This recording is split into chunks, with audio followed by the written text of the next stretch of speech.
Hey guys, I said what Sunday night on Instagram maybe to check me out.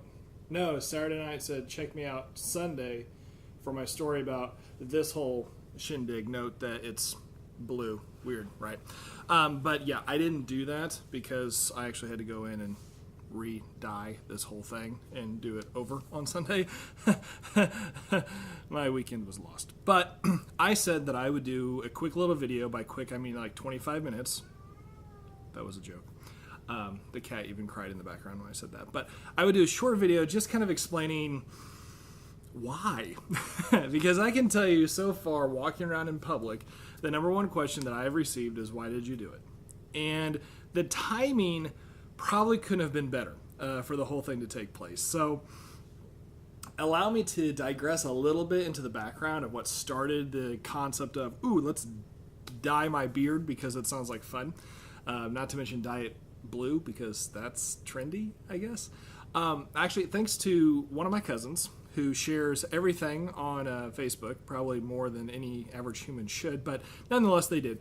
They shared an article about men who recently, the new style has been for them to dye their beards blue.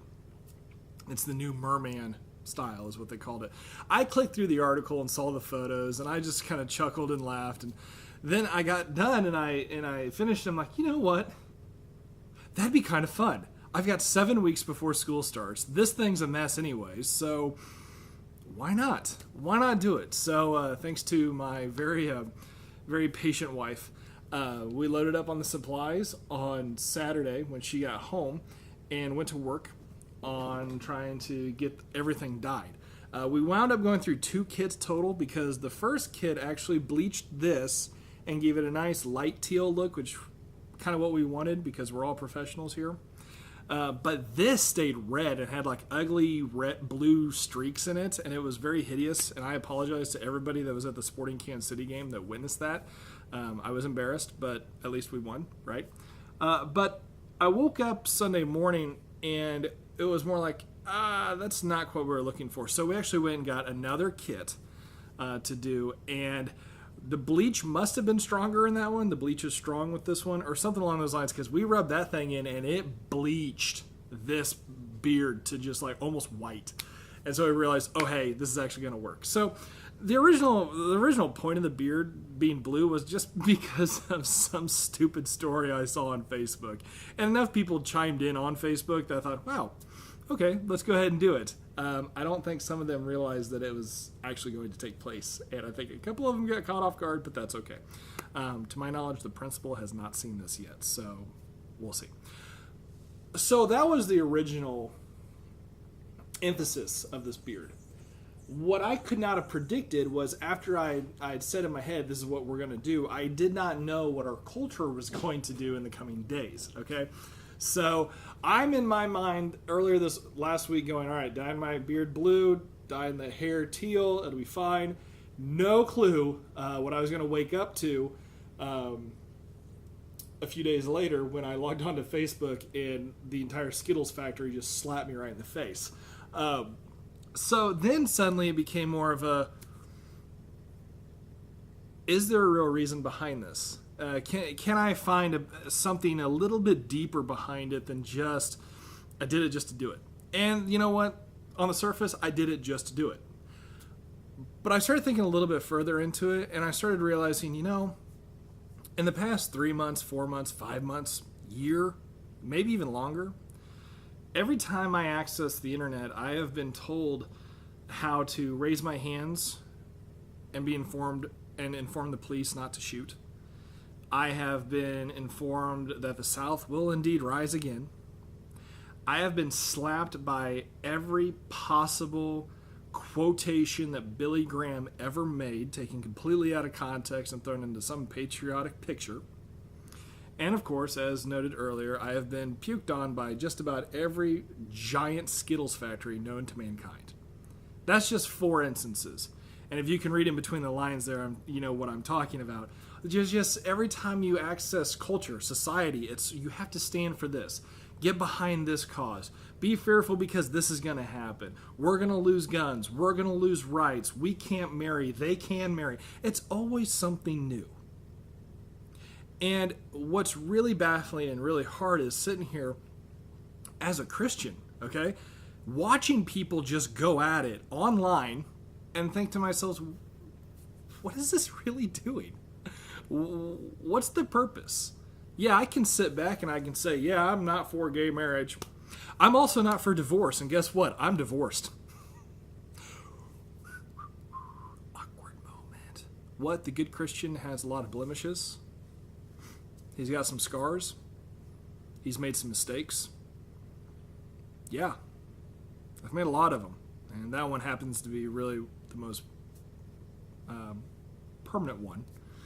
For me at least, and my wife knows that also, and she supports me and takes care of me and protects me in some instances because of those temptations of fear once again. But maybe in some cases, when looking at all the things in life and everything the culture and society tells us to stand for, stand against, to support, not support, who to vote for, who not to vote for, how to eat your Oreos properly, can't you just dye your hair blue just to dye your hair blue? Can you just lighten up a little bit? Can you just say, I'm not going to color my profile picture in the form of a rainbow. And I'm not going to put the Confederate flag as my profile avatar. And part of me is going to look at you and say, frankly, I don't really care. One way or another, I don't. And I hope people watching this realize that me demonstrating that, saying those kind of things, isn't taking light the subjects of today's world. I mean, we live in a screwed up world anyways. Can we just all agree, besides whatever side we're on, whatever stance we're at, we're all screwed up. We all make stupid mistakes every day. And at night when we're laying there in our bed, we're denying all of it. We're saying, no, got this. It wasn't my fault. I'm not on the wrong side of this. It's them. It's those people. It's the mirror that I'm staring at. So why did I dye my hair blue? And why did I go off in that random tangent? I dyed my hair blue because I just want to dye my hair blue. If nothing else, that's me sitting back and saying to society, to culture, okay, cool. Go off on your tirades. Go off on your little civil wars. I'm just going to dye my hair blue because I can. Because it's fun. Because people stare and they ask questions. And that's okay. Because I'm an only child and I got the spotlight for doing something really, really weird. How's that for some honesty? Is it okay that I just dyed my hair blue? You tell me. I don't know. I do know that I wanted to at least get this out. I wanted to at least share with the people that actually view these videos, whatever, however that works. Just so everybody knows there's at least one soul out here that's saying, guys, as a millennial, I see it all every single day. Every keystroke, every login, every request, every retweet, every snap. I see it. But that doesn't mean I have to be a part of it. And let me make this very, very clear to everyone. As a Christian, I'm not going to tell you my political thoughts. Because Paul didn't. Jesus didn't. The way I kind of see it is more along the lines of I look at people like Paul and more prevalently like Jesus. And I see how they communicate and who they communicate with inside their writings, inside the scripture, inside Paul's letters. Paul never went to the government of Rome and said, you guys are going to hell. Fix this or this nation's doomed. Jesus really didn't mess around much with political leaders either. He talked about them. He talked about giving to Caesar what's his and giving to God what's his. Okay? But you know who they talked to the most? These outstanding men of God, not to mention the Son of God. Paul wrote his letters to the church. Jesus hung out with a whole bunch of scary, shady folks. But he also talked in the form of a debate, if you could call that, because debating Jesus probably you were not going to win anyways. But those kind of discussions he had with Pharisees, who were just religious leaders of the time.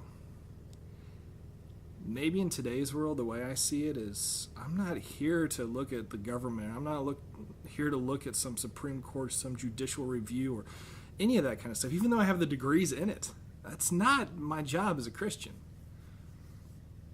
But I will look at every church, and I will turn over every rock, and I will, in the form of being unashamed, look at people and say, yeah, I'm pretty screwed up. I've got quite the rap sheet. You should check out my website sometime. It's interesting. What are you doing? Because my passion is really to look at Christians and say, what are we doing? We argue with each other all day long. We misinterpret Scripture and we use it in a form of a weapon, not to glorify God by any means, but just to glorify ourselves. We're looking for likes and shares. We're looking for comments and arguments. We're not looking for grace. We're not looking for love. We're not even looking for truth anymore. It's kind of a hard pill to swallow. I've said before on filing the papers that in many cases, through my life at least, especially in the past, 4 going on 5 years now, that it's not the fact that I was given all these excuses to give up on God. I was taken care of. Still am taken care of. I've lost jobs. I've been given awesome jobs. I lost a spouse. I gained an amazing spouse. I sinned and I was forgiven. Over and over and over. And knowing that on myself is enough for me not to look at someone else and criticize. I can't. I can't even bring it in my soul to look at someone and say, you're wrong. Shame on you. But guess what? Before I was divorced, I was the first person to do it. I'd throw every rock you could possibly find because I was the one that didn't sin, right? And now that I got these scars and these tattoos showing exactly what I've gone through and the mistakes I've made, it's a different perspective. Yeah, people are wrong. People are wrong in a lot of ways. There's a whole list of it. Old Testament, New Testament, New World thinking, Old World thinking. I've studied it. I've looked at it. I've read it. We can always find something to be wrong at.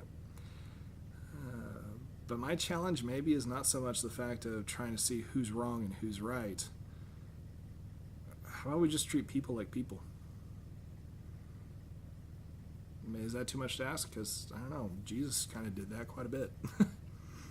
He hung out with a lot of people. He just chilled with them. He looked at random folks in the trees and said, come down, get down out of that tree. I'm going to eat with you today. What? Can you imagine doing something like that? Yeah, I can't even climb a tree. But that's how he rolled. And we sit around as Christians going, we need to be Christ-like. We need to be little Christ. Like Christian, little Christ. Anyways. But we don't hang out with people. We don't treat people as people. We look down at people that aren't like us, that don't belong to our membership, that don't belong to our country club. Kind of hypocritical, isn't it? That kind of stinks to say, too. All that transpires just because I dyed my beard blue. Maybe. Or maybe I just went on a random tangent about it because I like looking at myself in the camera with a blue beard. Okay, that part's not really true, but it'd be funny if it was. So, maybe you need to find what your blue beard is. Maybe you just need to take a stand outside of everything else and figure out who you are. Make your own choices. Find your own causes. Make your own causes. Maybe we just need to stop being so mean to each other. And I might need to be the first one to take that kind of hint because I'm not the nicest soul in the world. Just something to think about. Just because I dyed my hair blue. So, the beard's stuck here for another 6 weeks probably. I'll shave it well before school starts because I'm sure our school district would look at me and go, we don't really like that. So I want to keep them happy because I'm pretty excited to teach this year.